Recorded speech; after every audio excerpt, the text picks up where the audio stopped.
Howdy folks, it is Diecastbuffet here again. Welcome back to NASCAR Thunder 2004. And that's after race 9 out of 36, the Virginia 500, otherwise known as the Winston Cup Demolition Derby at Martinsville. Michael Waltrip dominates at Talladega and gets a huge Winston Cup win for DEI. I think that's their second win of the year. Thus far, Chevrolet has won both of the Super Speedway events. So we've got Martinsville, a track that never should have been demolished, California Speedway, and a Pontiac excitement for Heinrad. Kevin Harvick's your new Winston Cup points leader, keeping that consistency. We're only 76 back.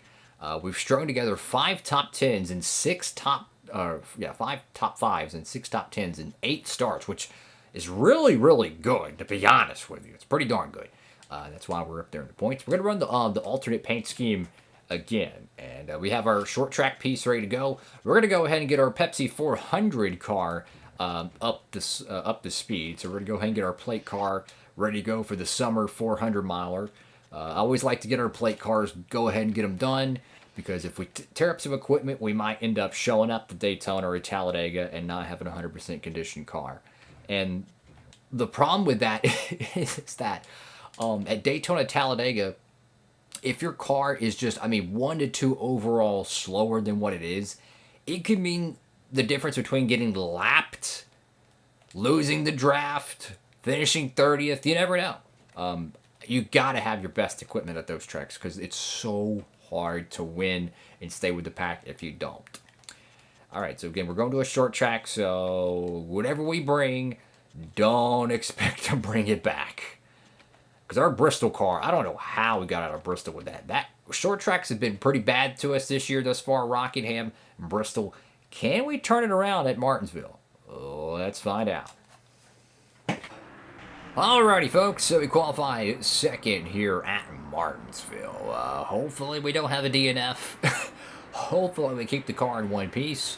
Let's go trackside. Welcome once again to Martinsville, Virginia. MRN is proud to present live coverage of today's Martinsville 500. And Barney, this is one of those tracks where the term rubbin's racing says it all. Drivers work the brakes hard at this racetrack. It's like 2 drag strips with short turns. The wear and tear these cars take from the track is bad enough. Then add in some good old beating and banging with other cars. Now that's stock car racing, baby. The 82 car might see some payback for his latest actions on the racetrack.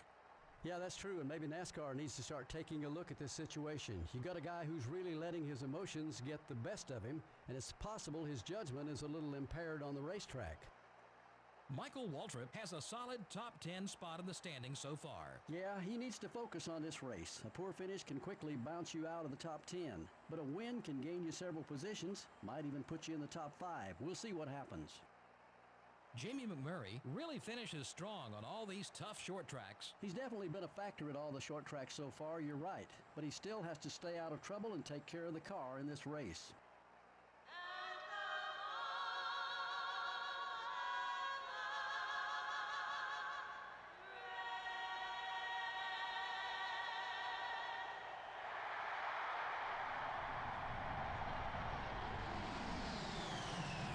Gentlemen, start your engines.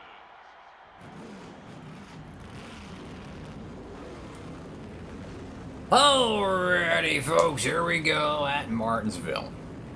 So we got the 8 car on the pole. We got second place. I'll take it. The only thing that bothers me is we're on the outside. As soon as the green flag drops, I'm probably going to give up the second position. Try to get in front of that Pontiac on the bottom because he's probably going to be pretty slow. And get underneath maybe the 8 car on the next lap. But yeah, definitely just want to get to the bottom. I don't care about the lead right now. I really don't feel like getting put in the wall by being on the outside at Martinsville. So I'll take the inside lane if I can get it. It's a 50-lap race, which is pretty long. Take what I can get. Earnhardt's probably going to just gas it and leave us in the dust. I'll try to catch up back to him and see if I can get a lap lead, but we're not going to be able to hold him off throughout the whole run. I just don't think. I'll try, though. I'm trying to do it while the tires are still good. But it's going to be Martinsville. It's going to be once the lap down cars start materializing, pit sequence, it's going to get chaotic. So it might be calm right now, but it usually doesn't end that way. So Tony Stewart's in third. We're overdriving the corner horribly right now. Earnhardt is just pulling away. He's got a good piece today.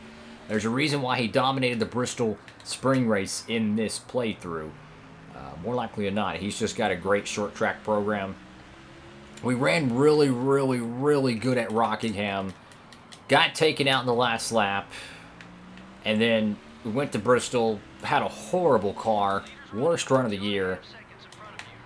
Our short track program has not been good. And we already got a DNF early in the going. It's going to be, insult to injury for the, not the Ford, but the Dodge camp. Number 2, David Green, already out of this Martinsville 500. So yeah, there's no way we're going to be able to run down that 8 car right now. We're gonna need some lap down cars. We're gonna need some help. I mean, if we can keep him close, that's one thing. But he's just clearly better. I mean, let's just be honest. I mean, he is just better at Martinsville right now. And the tire wear is gonna come back to bite us because it's just so hard to run at Martinsville against these AIs. They're just so good. So the number one thing I'm trying to do, stay somewhat near the 8 car, right? Once he gets slowed down a little bit by the lap down cars, then maybe we can get a little bit closer, rough him up, pass him, take the lead. Just lead 1 lap. That's all I'm needing. Get the 5 bonus points because I don't expect us to win this race. Ooh, almost hit the wall there. Lap 9 out of 50. Trying to take care of the car. Race leaders getting close to them lap down cars, but you can just feel on the corner exit the car does not want to turn. Them tires are already starting to wear. Come on now. I need them cars to slow up and get in front of them before we actually get passed by Tony Stewart. I mean, hypothetically, if Dale does pit early in the pit sequence, we could just stay out 1 lap and get our lap lead bonus, you know. So I mean, we have that card to play. We just don't have the car here at Martinsville. And oh, don't hit the wall! Holy cow, that was close. Once you hit that wall, you can't buff it back out. That is, unfortunately, the reality. Should be on this lap. He'll run into the back bumper of a lap down car, which is going to help us. But also, we're going to have to deal with lap down cars as well. 12 laps in here at Martinsville. How y'all doing, guys? Hope you're having a great time. Thank y'all for tuning in and watching some Thunder 04 content on season number 9 of this playthrough. I don't recall seeing too many YouTube playthroughs that have done 9 seasons on this game. Well, guess what, fellas? The goal is to do at least 18 seasons. We'll see how that one shakes out. And, Dale Jr., he's having a tough time getting around the last place right now. And that's working perfectly because, once again, I don't expect to pull away from the 8 car. I just need to get it close to him, rough him up for a lap, take the lap lead, or lap lead, and then we're good. So right now, we need to be full-on aggression. We're gonna be WWF mode right now. We cannot be WWE mode. Right here, perfect opportunity. Use the Pontiac as a pick. And there is our 5 bonus points. I have no idea how we're leading at Martinsville, but thank you, Lord.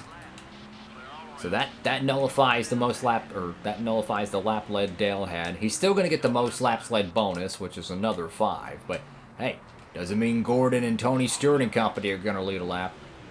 Always thinking about Homestead for that championship race. But now we're in a good spot because we have cars on our outside that are really slow. And as long as we protect the inside, then Bilbo Baggins can't get around. These guys are too abreast up front. But yeah, churning through these lap down cars. And another thing is maybe the 8 car just got slow. usually the AI don't have that bad of a time getting around lap down cars. Like, real talk. Usually they get slowed up, but not that bad. 3 wide will take him. We're about 4 laps away from the first pit stops.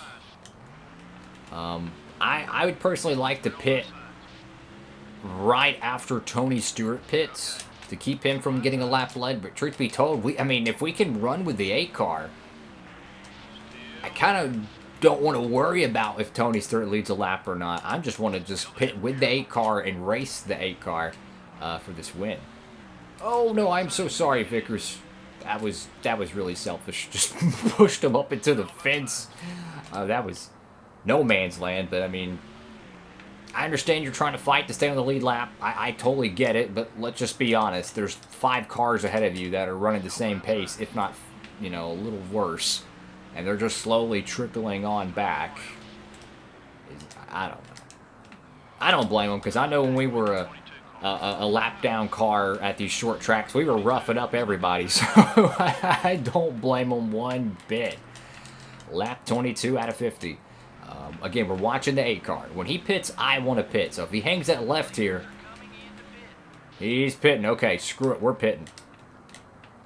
I want to stay on the same pace as that 8 car. We're going to get our pit options here. All 4, no damage repair, full tank of gas. Don't touch the car. And let's bring it on down. Tony Stewart can go lead the laps he wants. I couldn't care less.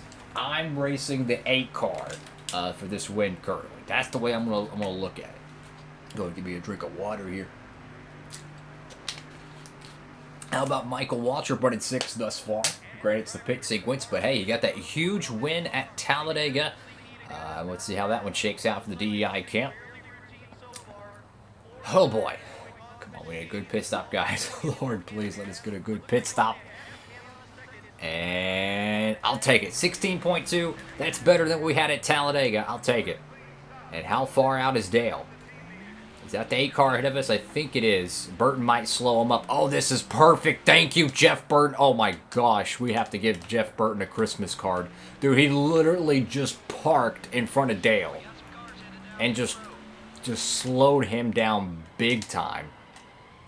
Now, Dale's on a mission because he knows he just lost all that track position. He's trying to make it up to probably Tony Stewart. And he gets stuck behind a lap down car. Oh, I'm so sorry, Junior. I'm a huge Junior fan. But in this plate, though, you can't, you know, you gotta be a Wolverine, dog. You gotta just go and take whatever you can. Hey, brake check there. There was no way for me stopping him, but I'm gonna get by him. We might be a lap down here, fellas. I didn't mean to run into him, but he brake checked mid-corner. We got a caution at the speedway. I have no idea what it is, but this could change everything. And it is a glitched caution, so apparently he scratched the back bumper of the pace car there. That's going to bring out the yellow for the number 4 car, the Morgan McClure Pontiac. And yep, he scratched the back bumper from that initial replay from the pace car. It's probably because he's got that Pontiac kick out on the nose. Obviously, we're not going to pit here. We may or may not be a lap down here. I have no earthly idea. Are we a lap down, fellas? I think, yeah, we are. Oh, my goodness. Coy Gibbs is in 2nd place. Does he have to pit? Junior's PO'd. I think Gordon's a lap down, too. Wow. Things have changed at Martinsville. Upset alert. If the guys up front right now do not have to pit, I don't know what I was doing in that corner. That was bad. But if the guys up front don't have to pit, I mean, we're talking about 4 or 5 drivers that have never won a Cup Series race. I'm so sorry, O2. Didn't mean to run you up there, but hey, man, I got to go. I got to get my lap back, brother. Because if we get another caution, I need to get my lap back. And I know I'm faster than these cars. But that is so interesting. We could totally get an upset winner here. That could not have been a more perfect time for a caution. And yes, we probably won't win the race now, but at least we got that lap lead. That's why I was so aggressive for it. And we're in the top 10. But the guys up front might have to pit. I don't know. This is uncharted waters for a lot of race teams right now, because these guys they haven't won a Cup Series race. That is, orange car dives so deep into turn 1 and 2 there. I don't know how he was able to hold the bottom. Look, I'm gonna rough him up. I gotta do what I gotta do. I gotta get my lap back, because if a yellow waves, I'm screwed.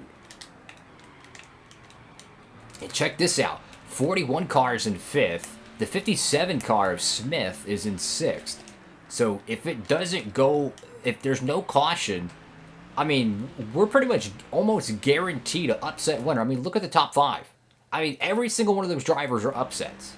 No disrespect to Elliott Sadler, but he only has, like, I think 1 or 2 wins in this entire playthrough. One of them being his Wood Brothers win at Bristol. So, if we don't get a yellow and these guys don't have to pit, we're guaranteed a upset winner at Martinsville, which is going to change the championship, no doubt. What we would think would be the championship changer at Talladega might have got postponed to Martinsville. I love it. I love the drama. I love it. And especially when it's organic. It's not like, you know, you dump a guy because you're PO'd and then it changes everything. No, that was a complete game organic caution. All right, they're pitting. Okay, so this changes everything. So that is the race leader. This will give us our lap back. Now, will this mean we will resume the lead, or will perhaps the 57 or the 41? I have no idea. Whoever's good on fuel, I don't know. We're just gonna have to learn this together.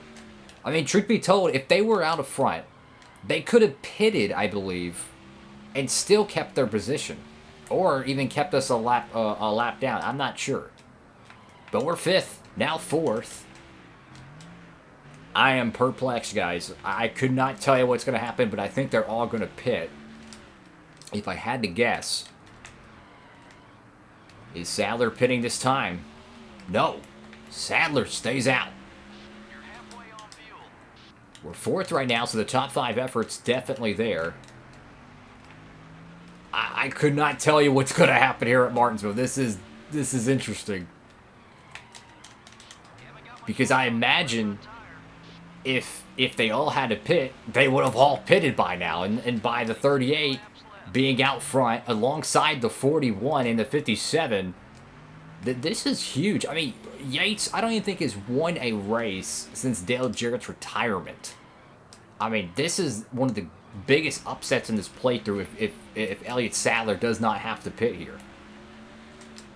And if he does and the 41 car doesn't have to pit, how about Team Ganassi? I mean, they've done nothing.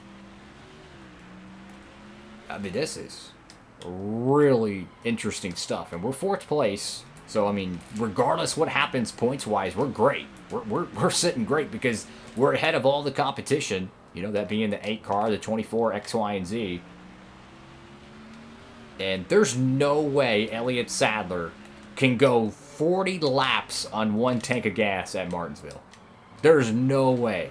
So he must have pitted and been a beneficiary of that caution. Because anytime you have one during a pit sequence, someone's getting screwed and someone's going to benefit with track position. And Elliott Sadler might have been in the perfect spot. I don't know.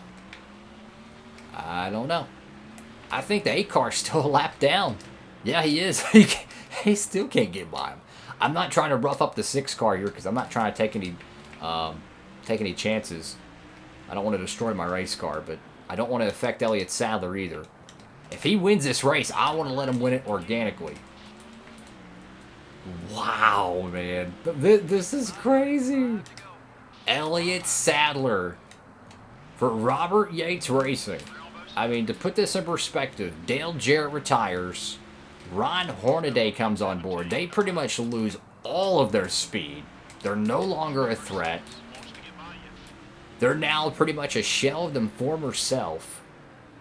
And Sadler finds himself out front, catching a miracle caution, and potentially could win for the first time in nearly a decade. Actually, no, a decade, because I know 2 to go here. I mean, if he won that, if he's only won that Bristol race, we'll go back and we'll make sure we check that. But I don't know. All right, this is it. So he has enough fuel to make it. That's what I'm believing, because you can't go 49 laps here without some smoky Unix stuff. And Elliott Sadler going to put Robert Yates Racing, M&M's, and Ford in victory lane. He gets it done and wins at Martinsville. Huge win. So happy to see that. That's awesome. Love the feel-good wins. This 21 car needs to take a hike. The dude blocked me there. There we go. We got a pile. Oh my goodness. And we didn't destroy the car. We led a lap and we finished 4th. How about Murphy and Smith getting 2nd and 3rd? This is probably the craziest Martinsville race of this entire playthrough. And I'm all for it, man. Wow. Wow. Can you believe it? So Elliott Sadler, my best guess is this. He pitted right before the caution waved, and the leaders were on a certain portion of the track where they wouldn't have passed him. So after everything shook out, the original leaders were a lap down, and the actual current leaders were behind him. He got to stay out. I don't know. Whatever it is somewhere in the wash. He's going to win at Martinsville. He did a pretty good job there. I mean, he wasn't just slow poking around. The 41 and the 57 had enough gas as well. Career best finishes, I think, for them too. We did have a few fancy cars in the top 5, but they were short on gas. So it's a nail biter. I mean, where Jeff Green won here at Martinsville a couple years ago. Craven a top 10. Gibson with a top 10. Waltrip at 11th, just shy of that. Let's look to the field here. Coy Gibbs, I think that's a career best finish in 19th for that very, very small Pontiac team. Surprised they haven't folded yet. And to put this in perspective, this is a weekly occurrence for the 88 car. 27th is a good day for that 88 car. That's how bad. To put it in perspective with Murphy finishing 2nd, Ganassi, that 40 car, used to be a championship contender with Sterling Marlin, 28th. That is an average finish. And then look at this even more. Jamie McMurray, 30th. And to put this all in perspective, 2nd and 1st. You don't see that every day.